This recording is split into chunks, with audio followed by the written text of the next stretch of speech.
Doing great. Doing great. Thank you for having me. I'm so excited to have you on, Yeah. man. I've been wanting to talk to you. I mean, obviously we could have talked offline and not publicly, but I think it's important to ask you some questions because you're at the forefront of a lot of different conversations, and I'm not sure you realize, but maybe you do realize, and I'm just kind of catching up. I've been really digging the podcast, Monday Meeting, and we'll Yeah. talk about that in a bit. And I think we met at Camp MoGraph. Usually we have folks come in who are clients, who are people that we know, who are advisors or folks we've worked with. But I think that experience kind of just gave us such a wonderful, like, fulfilling feeling. And I was like, oh man, we need to talk to Aw. this guy more. So it's been, Thanks. yeah, it's been really, really cool we just told you we're traveling. We're also meeting other Camp MoGraphers kind of on the way, which is Oh, also cool. cool. Yeah. Gonna see Austin, I hope, down in Phoenix the next time we're in Arizona. So Right on. yeah. Cool. Yeah. So yeah, small world. But I think that one thing that I've noticed from the work that you do is that for me as an owner, I'm like, I have a hard enough time focusing on one thing, and I feel like you do a lot of stuff. Yeah. So can you tell our audience who might not know you a little bit more about who you are, what you do, and a little bit about Prøfanity Creative too? Yeah, sure. So I run a small shop here in Burlington, Vermont called Prøfanity Creative, and we focus on 3D product visualization for the outdoor and lifestyle industries. My roots are or I should say, come from like the skateboarding and snowboarding world. Nice. And so growing up and, making videos and following that passion for quite a while led me down this path. And now I'm focusing my business within this industry because I do know this industry better than any other one. And it's always fun to work with product and the different product engineers and marketing departments, formulating different ways to really showcase new technologies, new products, new features of old products and whatnot. So it's been super rewarding. I've worked with some great brands and have no regrets really in moving into this space with animation. So super fortunate to do what I do, and that doesn't go lost on me, although sometimes it's you're in the heat of the battle, but other than that, I do two other things that started as personal projects and have grown into something a little bit bigger than that. One is Camp MoGraph, like you mentioned before, and that started. We're actually going into our 5th year, so it started back in 2019 here in Vermont. We had our first one, and essentially, if you don't know what camp is, it's a long weekend. I like to call it kind of like a retreat rather than a conference. And the main theme of it is disconnect to connect. We are on screens all day long. We sit behind screens all day long doing our work. That it's very rare that we leave all that behind and can really just immerse ourselves within an experience. And being able to do that at camp with like-minded people who work in the same industry, have a lot of common interests,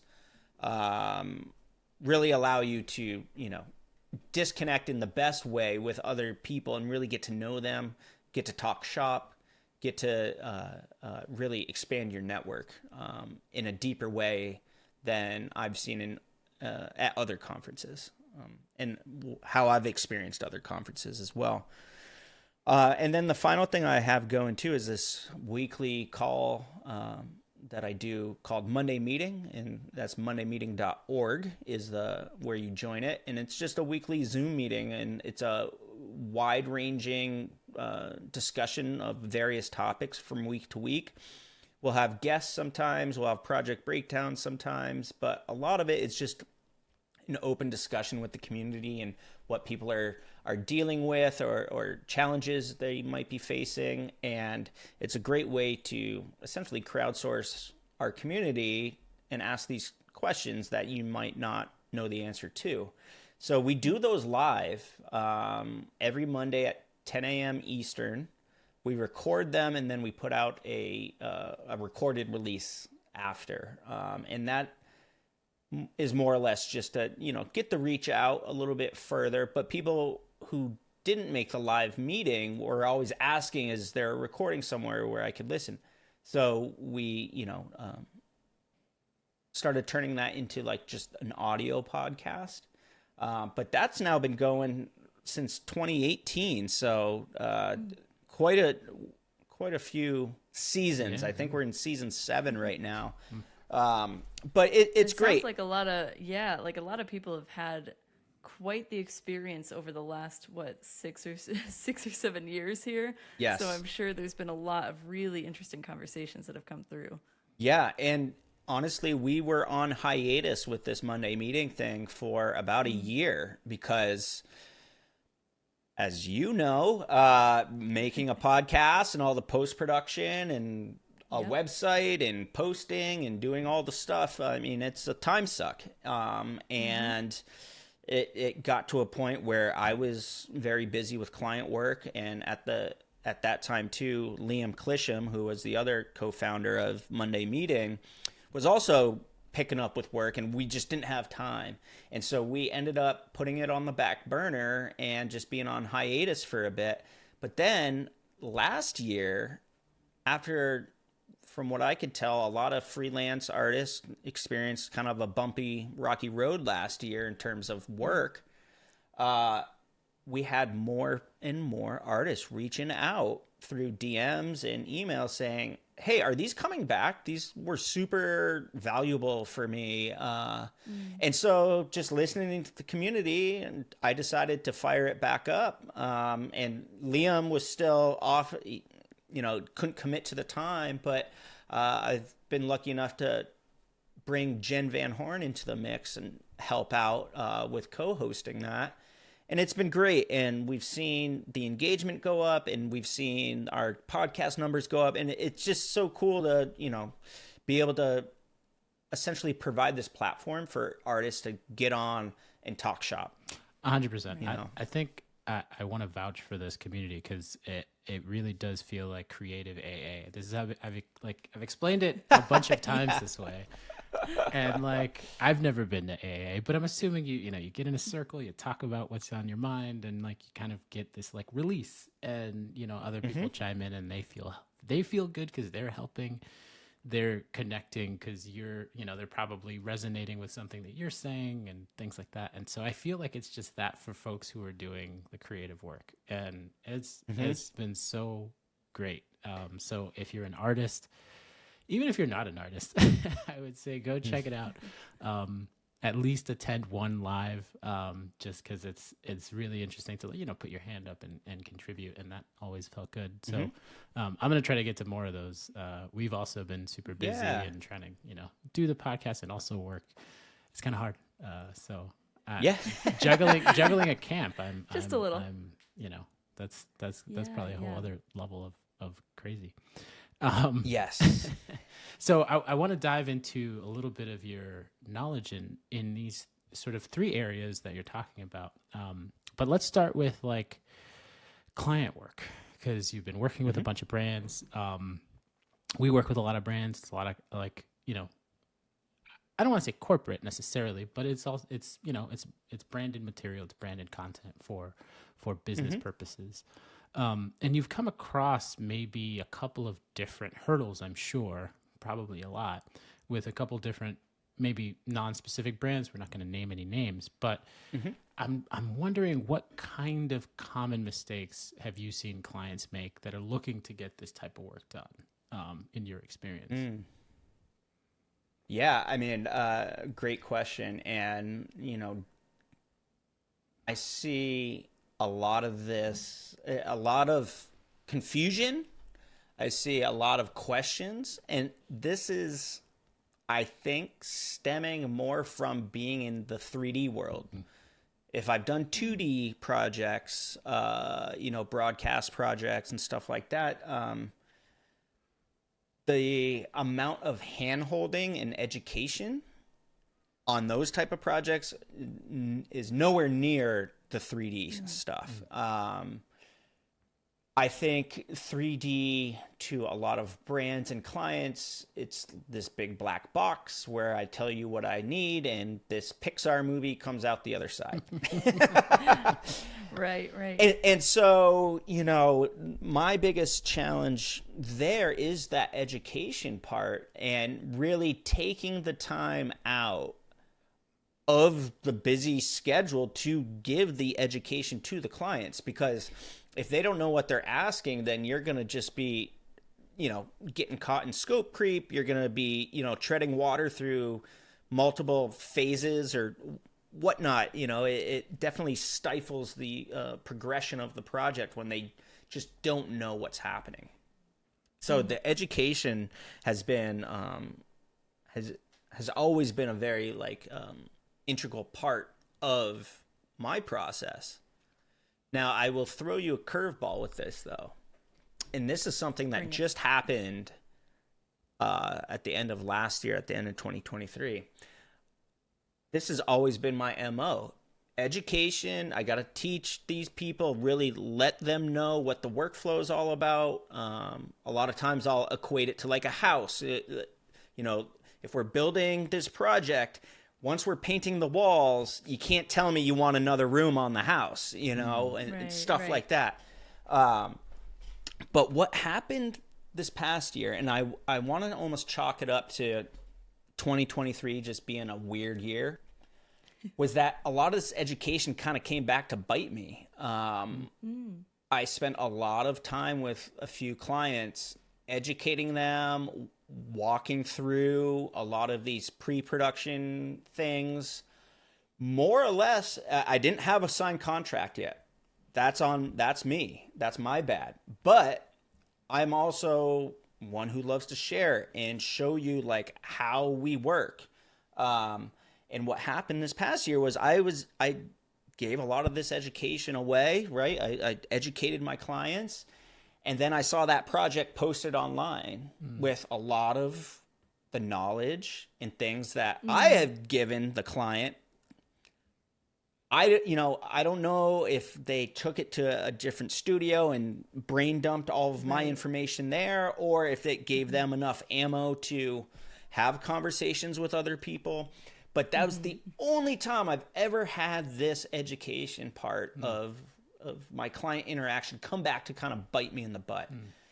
That's interesting. It made me very frustrated. It's not something I could totally feel that, because I can't even imagine, because I guess I can't imagine.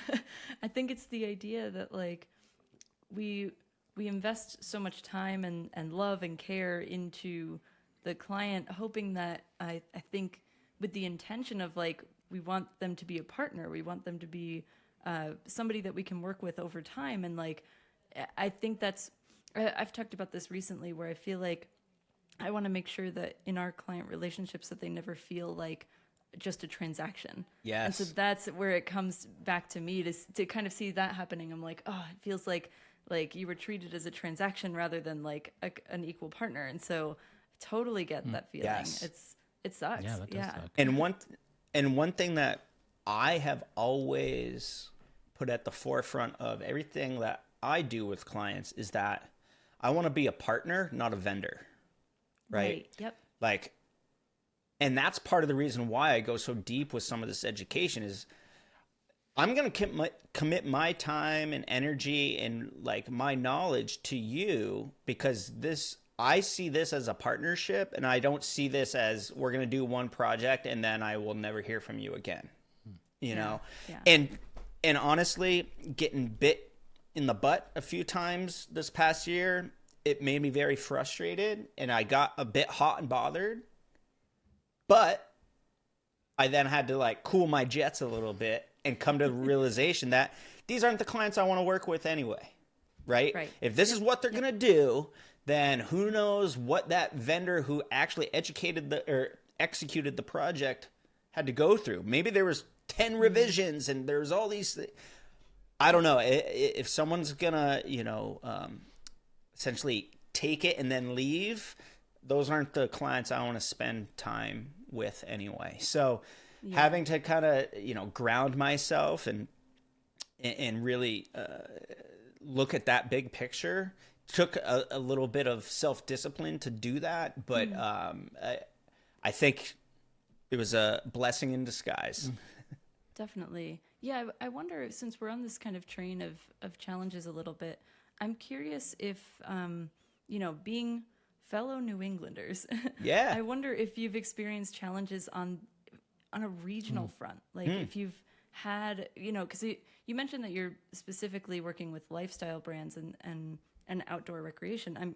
I'm curious if that comes from just sort of naturally being in Vermont. And we can have a whole debate later about whether or not Okemo is a good slope, and like I've been there a number of times.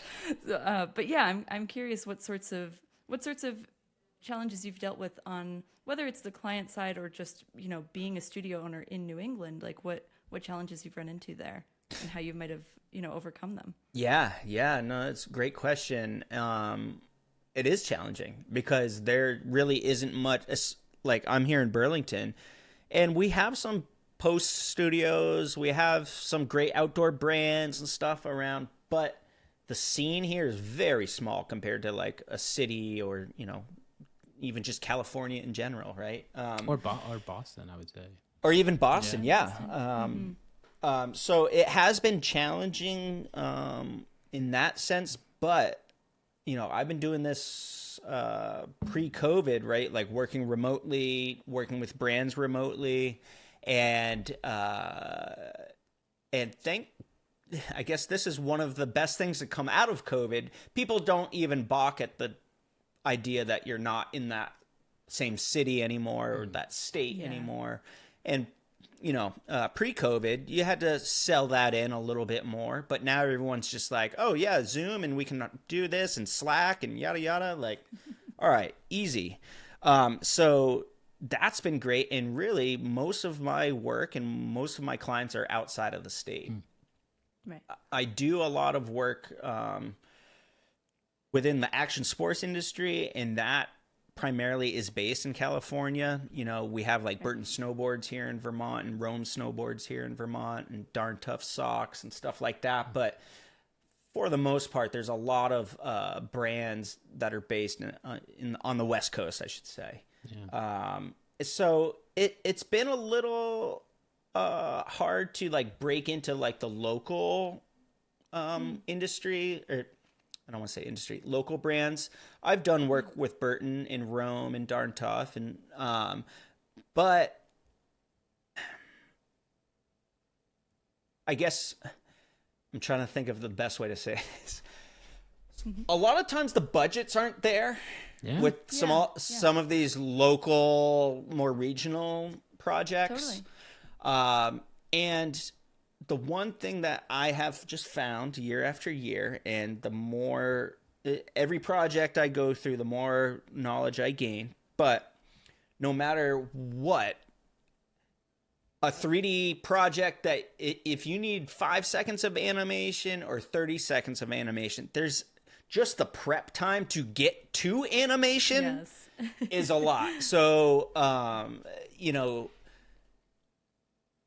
that goes back to part of the education of like, okay, you're asking for this. Your budget is $5,000 and you want a Pixar movie. Okay, so how are we going to make this? How am I going to, gently tell you that that's not possible? Right. So a lot of that is more or less, just trying to qualify some of the leads as well and trying to do that more upfront. And sorry, a little scatterbrained here, but going back to like the education and feeling burned, I it made me realize I need to spend more time qualifying anything before I invest more mental load into it. Yeah, no, that makes perfect sense because I think we've had even similar experiences on our end. We've had times where like we worked with a client once and then like kind of assumed that the next project around like would be like a similar kind of tone and so like there were times where we used to just accept a project before reading the script. And now we're like, okay, we've vetted that out because I think it's like we need to be able to see what it is that you're trying to say before we just commit to like, yeah, we're on board with this idea too. So it's you never know when like I think to your point earlier, just like we kind of make those mistakes as we go through the process, and then that's how we learn, that's how we grow, and that's how we like set the boundaries that are healthy for everybody. So there's nothing wrong with that. Yeah, some of the education portion. So I used to teach animation as just an adjunct, but and a visiting assistant professor. But I taught 3D, and I'm curious as to what that education portion. I know maybe you want to keep that close to the chest, but like very broadly speaking, what are the things that like people miss? Because like there's modeling and kind of folks kind of maybe understand what that is. Oh, models. They'll say like, oh, we have a CAD thing. But can I just give you my CAD model? Well, yes, but no, because Totally. right? There's so much more work involved in there. And then there's like materials. I got to build these materials. It's going to be in this environment. Okay, well, what is that? Well, how is that different from texture? Yeah, there's also, to add to that too, there's also like terminology challenges, right? There's like, we were talking with a website designer the other day, and she, Amy Scott, she's wonderful. She used the word rendering, and like she's talking about it from like conceptualizing something to the client, and I'm like, oh, but rendering for me is like that totally did trigger me a little bit, but it is you do render in web as well. So in my head, I was like, you're not wrong, but like my brain was like, it's a 3D render. It's a 3D render. So. Right. So that I'm curious if that comes up too. If clients come with some. Because we've had this before, clients will come with some predetermined knowledge, but maybe that terminology is off, or like what they're describing as like a storyboard is actually concepts or things of that nature. Totally. Yeah, all of the above for sure. And like when it comes to education, on my end, I try to steer away from like too much technical jargon because I know that will just go over their head, but more or less relating it to like, okay, we can take your CAD file. It doesn't just automatically show up in this beautiful, scene with beautiful textures. That's just step one. You're essentially giving us blueprints, right? And those blueprints we could, sometimes they're pretty good and you can work with them pretty well. Or a lot of times you need to go and remodel things and whatnot. So a lot of it is more of like our workflow rather than like the technical part of it. But similar to what I mentioned about earlier, and like equating it to other processes that people might know, like building a house. It's like, all right, we have these revisions in place and these certain milestones because once we pass this, if you want to add that room to your house, okay, we can do that. No problem. But it's going to be a change order. We're going to have to rescope it. And, so trying to relate it outside of like animation or even outside of a screen sometimes makes it a little bit more digestible for the client. I've heard the plumber, plumber analogy. I don't know if you know the plumber analogy is like if you're trying to build some pipes. Well, okay, which room are we talking about? How many pipes are we like? Right. And so exactly. There's so many like detail that goes into it, and honestly, I try to have some of these conversations right, like in that discovery call, in that initial call. Because if we're asking these questions later on, like we've already kind of missed the boat, right? And like now we're inviting scope creep and all the things that come along with it. I like the idea of trying to like prevent not inviting scope creep in. Well, Yeah, honestly, true. yeah, some of the realization I've had over the last even few months is like I need to spend a lot more time in that initial call, in that initial mindset than I have previously, because I think we all get excited when someone comes to you with a project, right? And you're like, yes, I want to make this work. This sounds great. Easy to kind of get blinded by the light, right? And so having to dive deeper into why they need it. Are you sure you need it? And these are all things that as you're, you work through each project, you understand why these questions are more important. Yes. I've heard other business owners talk about qualifying leads, and you need to like try to kill the engagement and all these things, like retreat and follow. And I was always of the mindset of like, yeah, I mean, okay, in theory, I guess that works. But now I totally get it, because it's like, okay, well, if they're going to keep coming after you and want to know, and they don't want to kill the project, they want to work with you, you're telling them you're too expensive, they still want to work with you. Okay, now you have a qualified lead, right? Now these people really trust you as the expert. They want you to execute the vision, and they're seeing you as a partner and not just a vendor, right? So I have come to realize the importance of that initial call, even over the last few months. I mean, it's always been in my head, but like now I'm like, I don't even want to give this project any more thought if they're gonna, just not come through with it, or I just want to save my mental energy for everything else that I have going on that I know is going on.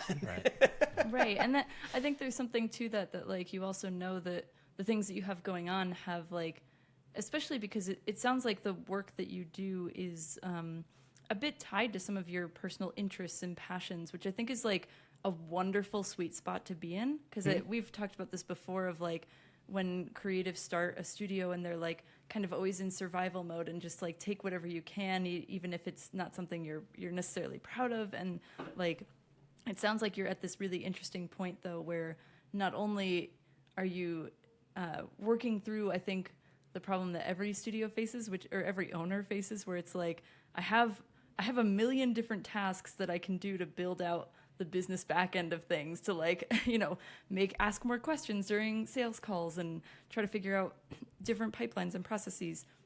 But you're at a point too where like and I think we've been in a similar boat where we're starting to like question like, okay, well, which projects do we really want to work on, and why? Like, how does this matter for like the bigger picture of things? And that's a wonderful spot to be in. So I commend you for being in like that space, because I know firsthand how hard it is to get there. So I kind of want to ask, like, how are you exploring your personal passions through the work that you're doing? Like, where does that come in for you? Because it sounds like a really cool place. I know that I've done some snowboarding in the past. That's about my only extent on in sort of outdoor recreation, but I'm curious where that comes from. Yeah, so being here in the Northeast, right? Like long, cold winters. Yes. So if you sit inside all winter, you're going to probably be miserable. So you have to get out. You got to be outside doing stuff, snowshoeing, snowboarding, skiing, whatever. Sledding, something that just gets you outside and you're having fun.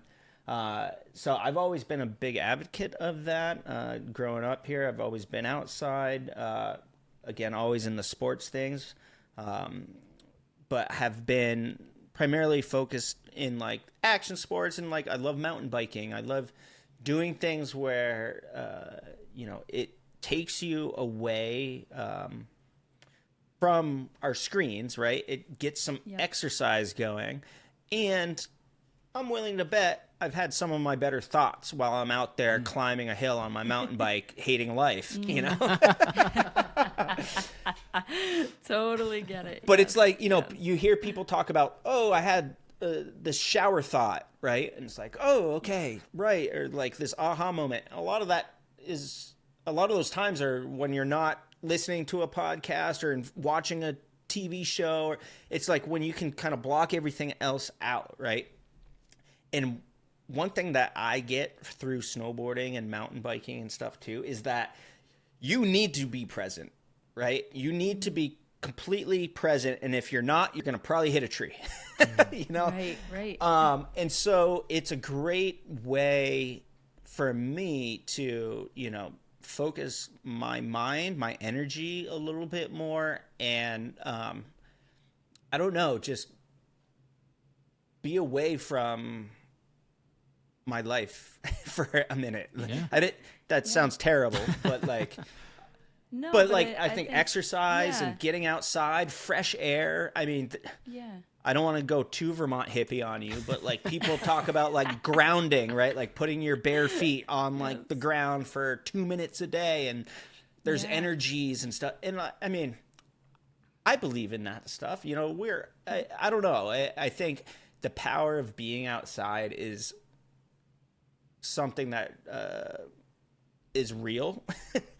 I don't know how to classify it. I don't need to get all like, whatever moon phases or anything, but I'm with you there. I think there are some studies around boredom, that society today isn't as bored as they used to be because we're always on our phones and things like that. But when we were bored, we were innovating, and we're innovating less technically because we're not as bored. Interesting. I can totally see that. So try to make yourself so bored. Embrace going outside and be bored a little. Yeah. That's a beautiful thing. Yes. Yeah. But no, I do think it's very interesting that like we're in this creative space where like we love outdoors and nature and getting off the screen as much as possible, but then you put that into the work that you do on screen. So like everything you take away from your experiences, I'm sure you're bringing into your projects as well, which is very cool. Yeah, so, and then allows you to That's talk awesome. about what you're like the work a little bit more, right? Because 100%. Well, and I'll tell you this, if I was not doing this as a job, I would still be doing it. right. Like it was my hobby. I was messing around in Cinema 4D for like a very long time. And then I worked at Burton Snowboards for a while too as a like video editor, animator there. And, through my experience there, I got a little bit more into 3D, started doing some more projects, and that really led me down this animation 3D road. But it was always like that DIY mentality, right? Like, and I think that's something that I just always had through skateboarding and through snowboarding is like, I don't know how to do this trick, but I'm going to keep trying it until I figure it out. And, that's just kind of the mentality. It's failure, getting used to failing, right? Like fail. Then you land. It's like euphoric. Best feeling in the world. Yeah. And so very similar mindset for me within this line of work because, I want to go into Houdini and figure out how to make this liquid sim because like that's my head. I that's like a challenge, almost like a puzzle. I need to like go in, figure out how to do that. And not really the most efficient way of working, but it's those, I don't want to say problem solving moments, but I guess that's what they are, and you really don't know how to do it. So you're going to just noodle around and figure it out until you make something that looks acceptable. Right. And so I think that same mentality that I had through like growing up in those sports, I've been able to keep going here through, animation and honestly through camp and all the other, things I've got going because I am no expert. I'm no event organizer, director. Like I'm just doing it by the, flying by the seat of my pants, figuring it out. I highly disagree. I think it went very smoothly. Yeah, it was fantastic. Well, thank you. I appreciate that. Yeah, so let's shift gears a little bit.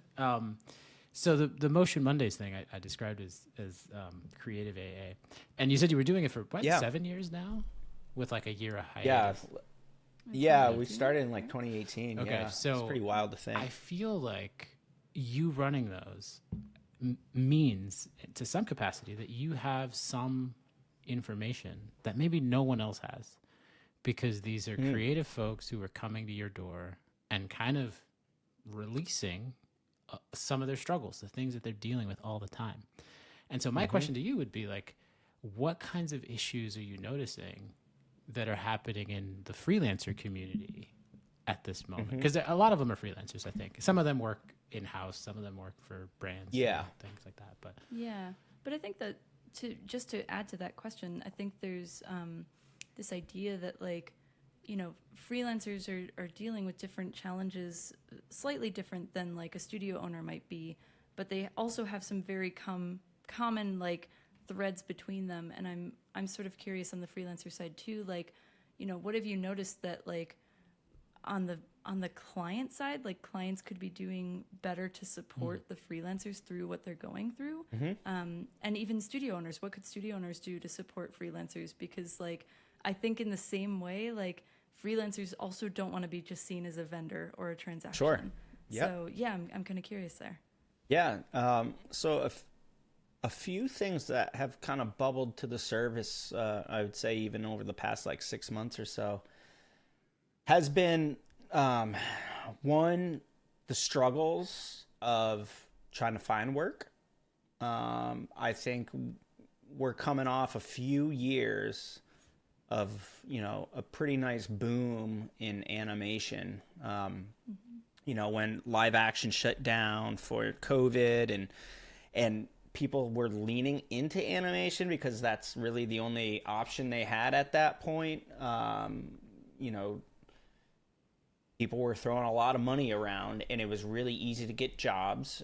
People were double, triple booking themselves. And like, you know, from my perspective too, the entire ecosystem was just flush with money. It wasn't just brands. It was studios that had all these PPP loans to like offset labor costs, and it's essentially, if you didn't use that money, you would lose it, right? So you had all these people like dumping money into freelancers and contractors and, you know, quote unquote workers. So the industry, I think, was very flush with money, and that was across like our industry, but then all the other brands, right? Like I work in outdoor, and like outdoor was going nuts through COVID. People couldn't keep bikes in stock, you know? And so this past year, I think, you know, our industry kind of like pulled back a little bit. It was a little bit harder to get work. I know, like, even in the outdoor industry, that contracted a bit too, you know?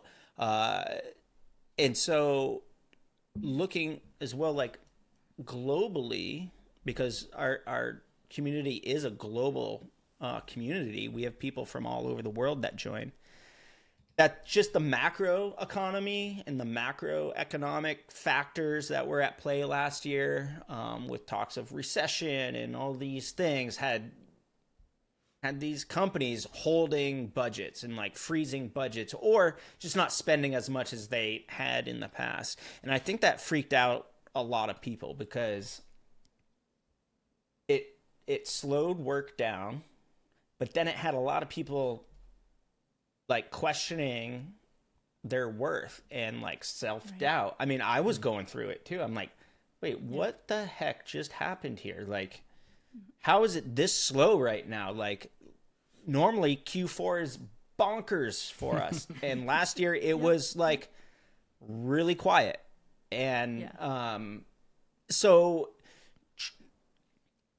seeing that and talking with different artists about it and letting them know that this is kind of the ebb and flow of how things go. We just came out of like this massive boom.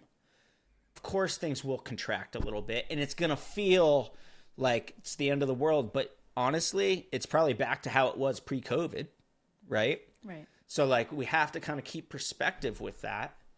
It's not just happening to like smaller shops like myself. It's happening to larger shops.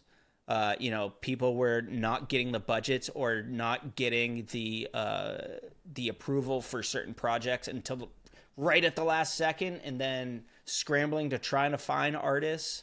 So there was a lot of like just weird inconsistencies last year. And the one theme that I saw pop up was just the struggles and kind of the self-doubt. And whether or not this is the industry I want to work in, is this the type of work I want to do? And so that was interesting, kind of talking about that with people. And honestly, in my head, it was really hard for me too, because I was going through these struggles, but then people looking to us for like advice. I'm like, I'm going through this too. Like, I don't know what to tell you. Yeah. But just trying to like almost give myself advice and take my own advice of like, okay, big picture, we just came out of this boom. We're contracting a little bit. The world's a different place now. We have all these things at play. We have AI, we have remote working, we have, we're now a global workforce. We've always been, but even more now with the remote work. So there's just so many factors at play. Not only that, I think during the boom years, I think a lot of people raised rates to a point where they were, swinging above their batting average, if you will, I put stuff out and I have freelancers send reels and like want to get up on jobs, and seeing some of the day rates coming through with like only tutorial work on it. And so I was like, what is happening? Right.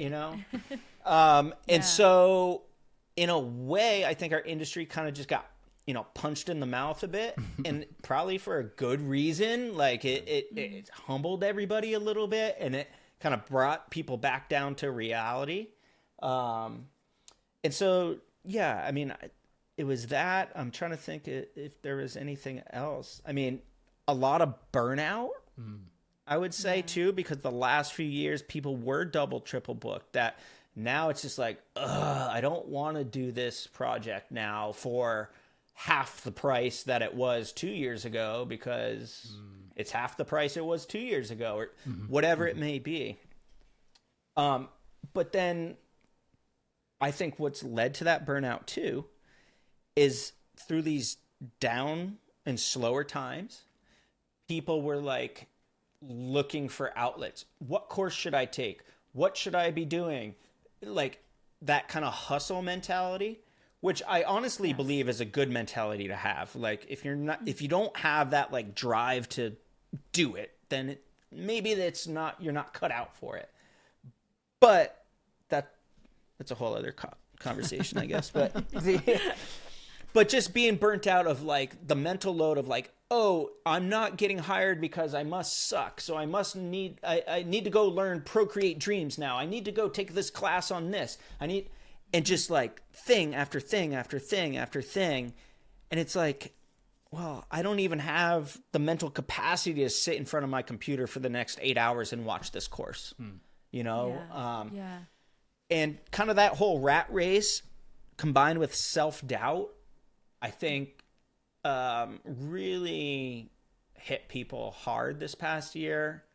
I do want to say, though, it is, in my eyes, starting to come around in turn. I've seen the conversation shift to more positive things, positive topics. How do I bid out this project? So I think things are starting to come around, and I'm hoping that, anyone who has struggled through this past year or whatnot can keep that, light at the end of the tunnel mentality. And this is like the ebb and flows of our industry, and it happens all the time. It's just part of life, and it's part of the phases, and we have to just be comfortable with that. Yeah, you bring up a lot of really, really good points, and I think that it reminds me of like the presentation that we're about to do. We have a whole section about just not losing hope and what that means for like, in our creative space. So like I totally understand. I think that you have some really just thoughtful insights around this subject. And I'm curious then how you felt like you've navigated during both this and like, especially even if we're talking all the way back to 2018, like just navigating like all those different ebbs and flows. Like how have you as like a studio owner kind of managed that process? Because for us, it's been like to your point, when there's times where there's no work and you're like, okay, how are we going to navigate the storm? Do you go the route of like what we see a lot of big corporations do, which is like budget cuts everywhere, like do whatever you can to like just save the dollar? Or do you find like the mentality of kind of going back to that healthy hustles idea of like, okay, well, I got to put a little more effort into going to get more sales at this point? Like, where do you sort of navigate that path as you're going through it? Full transparency, I freak out every December. Every December, I'm like, it's the end of the year. We're not going to get any work in January. What's going to happen? That's the same conversation I have with myself. It's a cycle. I talked to Kathryn about it, and she's like, well, this happened last year, so let's just relax. Let's like... Right, we're learning from this. We're making these decisions. Like so, we still have runway. We're okay. Like, you know. So I freak out all the time. Just letting you know. Yeah, I mean, and Kathryn, maybe you could just ask your question one more time, because I'm trying to formulate something. But... Yeah, it's how do you navigate those ebbs and flows that you're talking about? Like, you know, if a freelancer is dealing with it a certain way, I'm curious how you as an owner is navigating, like, you know, and ebbs and flows are like the market, the dealing with a global pandemic. Like there's there's so many different ways that there are things that are outside of our control that we have to then say, okay, how do we work within this space? So I'm kind of curious how you as an owner have navigated some of those ebbs and flows. Yeah. So, you know, some of the first things is just bringing more work in-house, right? Like instead of hiring on contractors, I'm on the box myself, you know, and I'm in the weeds and executing projects myself. And it's not just that I'm not just the head of the beast anymore. That with, looking at just spending and cost cutting through certain things. I mean, kind of, full transparency, it was real easy to just hit like subscribe for the year, annual subscription, because I need this thing, That's what we did. We were like, we need to save money, so like let's just put this on a year plan instead, save the 20%. Yeah. And I mean, even some of the stuff that I forgot I had even subscribed to, and it's like $120 a year. So okay, well, I don't need whatever that was, Right. Yes. So like just looking at stuff like that, and just trying to be a little bit more conscious with spending. But what these ebb and flows, especially this last one, has done for me has shown me that I do need to focus my time and energy a little bit more on sales and on my client outreach and networking, because I've been very fortunate that we have a lot inbound that comes through, and that's through previous coworkers and just, your network as you go through life. But it's hard to rely on that. And I forget who said it or if this is something I'm making up. But, when you go into business, it takes like 3 to 5 years to go through your network. And then you need to the real work happens. Because you have to then expand your network beyond your, first connections, if you will. Right. Yeah. And so that's kind of the phase we're in now. And so starting to focus a bit more on that. But with last year in the rearview mirror, it does have me reflecting and looking at the fact that I probably should have done more of this earlier on. And then also questioning that, like, is me doing Camp MoGraph and Monday meeting taking away from my opportunity, my drive, my time to be doing that? And that's a question I'm asking myself right now. You know, I absolutely love doing everything I do with camp and Monday meetings, but they don't make money. So I've got totally 2 kids. get I got a that. family. Like, I got to, bring in the yeah. money. So, those are the things when I really start looking at big picture. I'm like, well, I might need to start shifting some priority around in terms of the time suck. So Similarly, I think that's what happened with me over the last 2 years. I was on a board, and I was doing all this like mentoring every single the spring and the fall, and I was just like, you know what, I need to cut back and focus. And it's not to say that I'm necessarily spending more time on the business. It's more like I have a healthy relationship with the business, and then I have more time to like just breathe at the end of the day. I think that's like when, and I think that was part of that, like the unhealthy side of the hustle mentality of like, okay, well, I have to be building this and I have to be doing that. And at the end of the day, I'm like,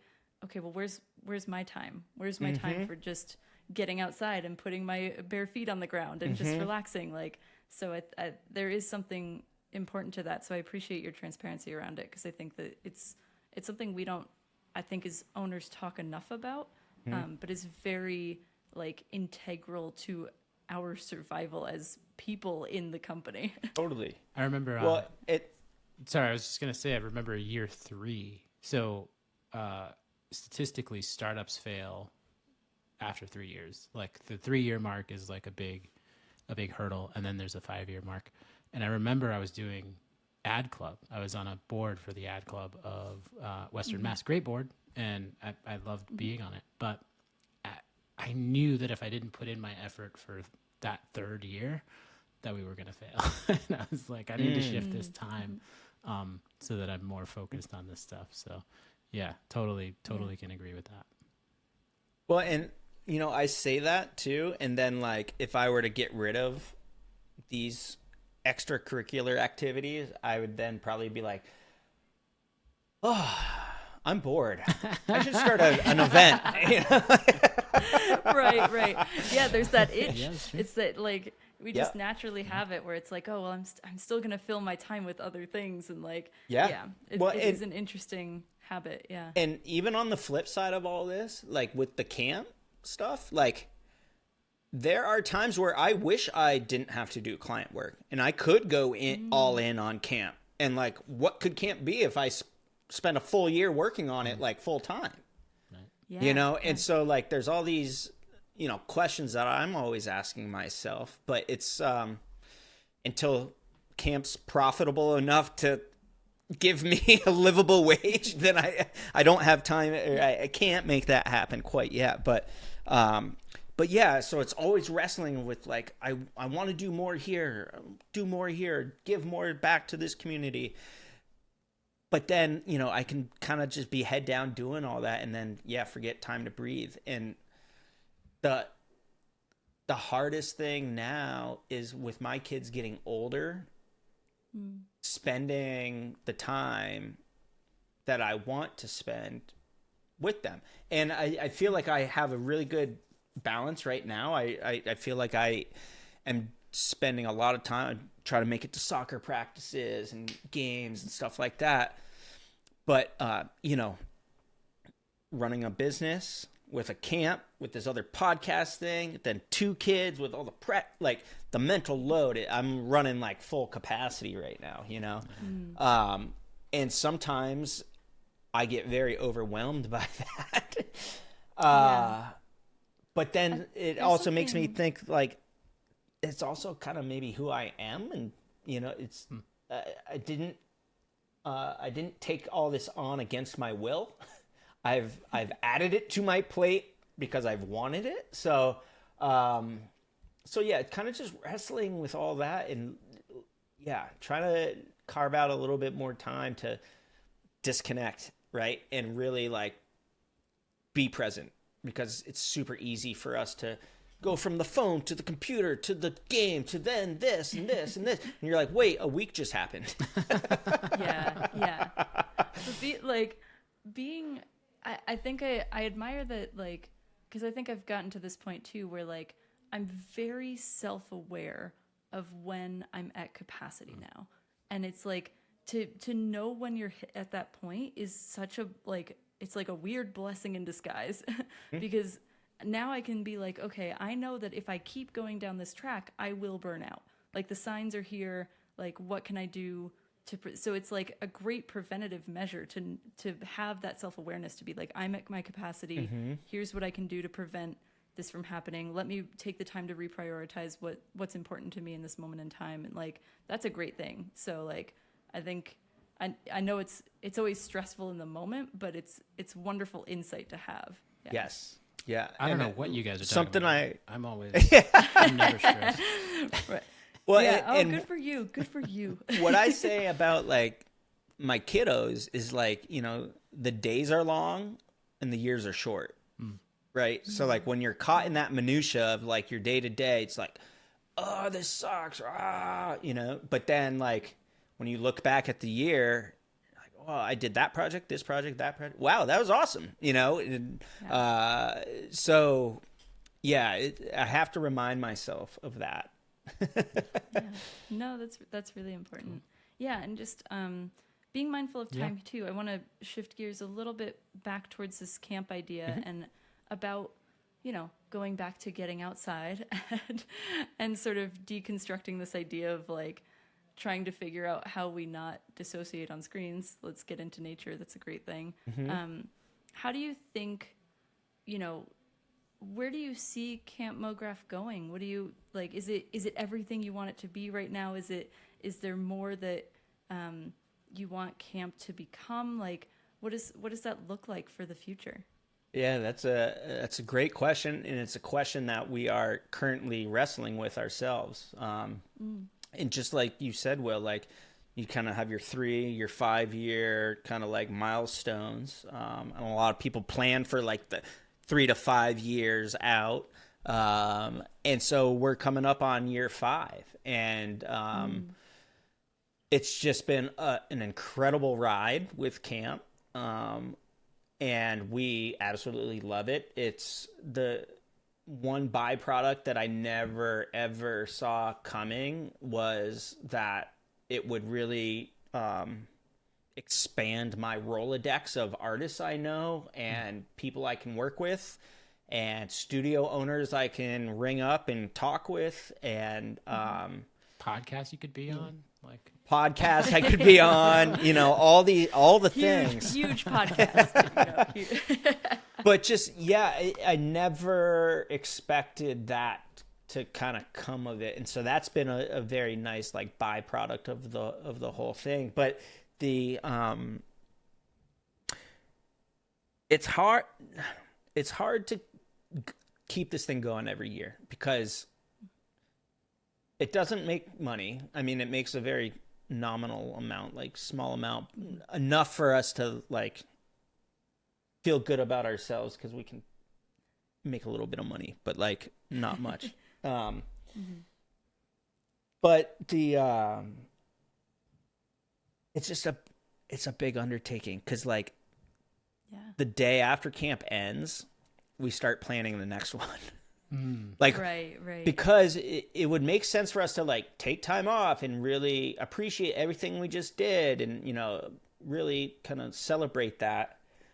But we're so fired up. We're so excited that we just dive right into it, and the way camp has the size and the production now that camp is at, it does take about a full year of planning to do, especially since we are doing it on the side as like personal project stuff. Right. So, we're trying to see what we want to do with it. We love the summer camp vibe. We love being outside. We love the small and intimate groups that we're able to provide and that experience for people. But I think there's probably some other things to explore, whether it's even smaller groups, and Right. doing them in like bizarre locations, or like, I don't know. We've had a little bit of chatter about doing like a hard campmograph, which in my head, we hire a couple people from Knowles or Outward Bound, and we like go trek across the Appalachian Trail for a few days or whatever, you know? So I think there's a lot of different ways we can take it. But as long as we can keep the community at the forefront, keep smaller groups, and honestly keep the mindset of like just providing that safe space for people to show up, ask questions. There's no dumb questions, have hard conversations. Well, I hope by providing that, we can move the industry forward by, talking about DIE. Is it DIE? DEI? DEI. Yeah. Yeah. It's probably not die, is it? But so there's all these things that we just want to make sure is cultivated within our camp atmosphere, but also within our industry as well, because there's, I'm a firm believer that we can move the needle a bit if we have these hard conversations in person, where you can't just like disconnect and like leave that conversation. You could walk away, but that might feel a little weirder than just hit an end, Right. That's so true. Yeah. So, Yeah, and I mean, we had very real conversations throughout Campmograph that like, and I think it's a testament to the idea that like, every time Campmograph rolls around, like tickets sell out in what, minutes? Yeah. Yeah. We're so fortunate. It's because there's a definite need and a desire to have conversation and to like be connected and to get off our screens, and like, so like the demand is there for sure. And I think that there's, but I also recognize that on the back end of that, what does that look like from building out something for the long term that is sustainable? Yeah. Because I think that's even as an owner, it's that idea of like, how do you build something that stands the test of time, or that like I can step away from at some point and know that like it's in good hands? Yeah. So yeah, those are very real challenges. For sure. Yeah, and that's what's been one of our largest challenges recently, is that we are so lucky to have a community of people that love camp so much that they want to do whatever they can to be involved. Since we're all pretty much volunteering time, it's really hard for me to delegate tasks. Like, I need the new website built, right? I can't say, hey, Will, I know you want to volunteer and I know you can build websites. Can you build our website? Or can you do these social posts? Because what happens when you get busy, well, that's your priority. And if I've, given you all this responsibility to create our website and it needs to go live, but now you're busy, I have no leg to stand on to say, hey, Will, I really need that, Right. And so it's been one of those things for us that we've wrestled with, because I love making the website. I love making the little zine thing and flexing that creative muscle. But when push comes to shove, sometimes time is the X factor, right? And, and yeah, not necessarily having the capital to really hire a website studio to come in and make us a badass website, there's certain limitations there, and then maybe limitations in my own head of not wanting to ask people to do certain things, because I know it's a volunteer thing and I know people are looking for work, and if work comes in, that is the priority. So I don't want to have too many things up in the air that are necessarily relying on that, Yeah, I think the volunteer challenge is a challenge just everywhere. Yeah. And I think it stands the test of time, so to speak.